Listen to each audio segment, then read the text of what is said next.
Teleportation एक ऐसी चीज़ है जो कि आपने कई साईफाई मूवीज़ में भी देखी होगी, पर क्या आजकल के टाइम में टेलीपोर्टेशन पॉसिबल है? इस वीडियो में हम इसी बारे में जानेंगे। वीडियो शुरू होने से पहले चैनल को सब्सक्राइब कर लो अगर आपको इस टाइप का कंटेंट पसंद है। टेलीपोर्टेशन एक ऐसी चीज़ है जिसमें हम एक जगह से दूसरी जगह बिना ट्रैवल करे पहुंच सकते हैं, पर क्या ये पॉसिबल भी है? वैसे तो ये पॉसिबल है, लेकिन क्वांटम लेवल में। और इसे परफॉर्म करने के लिए ऐसे ही एक पार्टिकल को गायब करके दूसरी जगह नहीं भेजा जाता जैसे साईफाई मूवीज़ में दिखाया जाता है। टेलीपोर्टेशन करने के लिए हमें किसी भी ऑब्जेक्ट के एक एक एटम को अलग करना पड़ता है, जिसे हम डीमटेरियलाइजेशन कहते हैं, और फिर उन सब एटम्स की इंफॉर्मेशन निकाली जाती है। डेटा के केस में तो हम इसे बिट बोलते हैं, लेकिन क्वांटम लेवल में इसको क्यूबिट बोला जाता है, यानी कि क्वांटम बिट। और फिर जहां हम उस ऑब्जेक्ट को भेजना चाहते हैं वो ऑब्जेक्ट उस जगह में जाके रीमटेरियलाइज हो जाता है, यानी कि वापस रीफॉर्म हो जाता है। और क्वांटम एंटेंगलमेंट के अकॉर्डिंग यूनिवर्स की कोई भी दो पार्टिकल्स एक दूसरे से इंटरलिंक्ड होती है, मतलब बिना किसी फिजिकल कांटेक्ट के भी अगर एक पार्टिकल में कुछ भी चेंजेस करते हैं तो वो दूसरे पार्टिकल में भी अफेक्ट करेगा।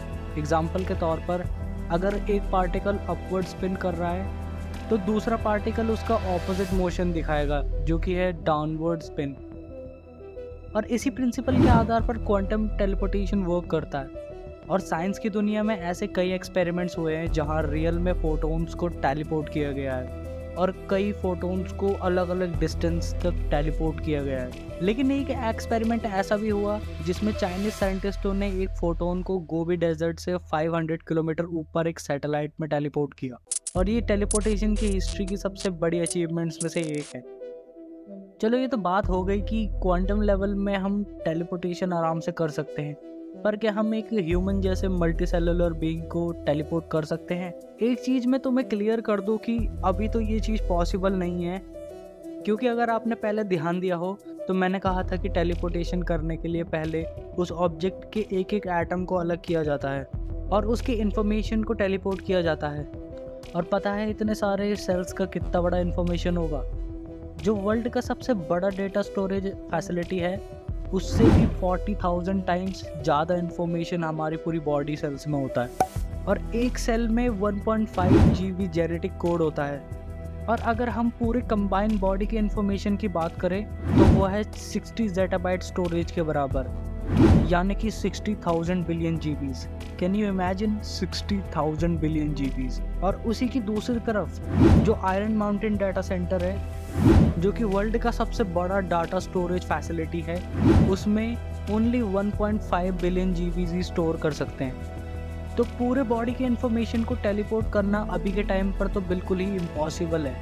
पर अगर ये पॉसिबल हो भी जाता है तो हमें इसे टेलीपोर्ट करने में इस यूनिवर्स की एज से भी 350 गुना ज़्यादा टाइम लग जाएगा। और इतना टाइम कंप्लीट होने के बाद भी जब आप उस जगह पर टेलीपोर्ट होंगे तो उसके काफ़ी कम चांसेस हैं कि आप उसी फॉर्म में टेलीपोर्ट हो जिस फॉर्म में आप पिछले डेस्टिनेशन में थे, क्योंकि जब एक मल्टी सेलुलर बीइंग के सारे एटम्स अलग अलग हो जाएंगे तो उसे रीअरेंज करने में बहुत मुश्किल होगी और हम कभी अपने रियल फॉर्म में टेलीपोर्ट हो ही नहीं पाएंगे।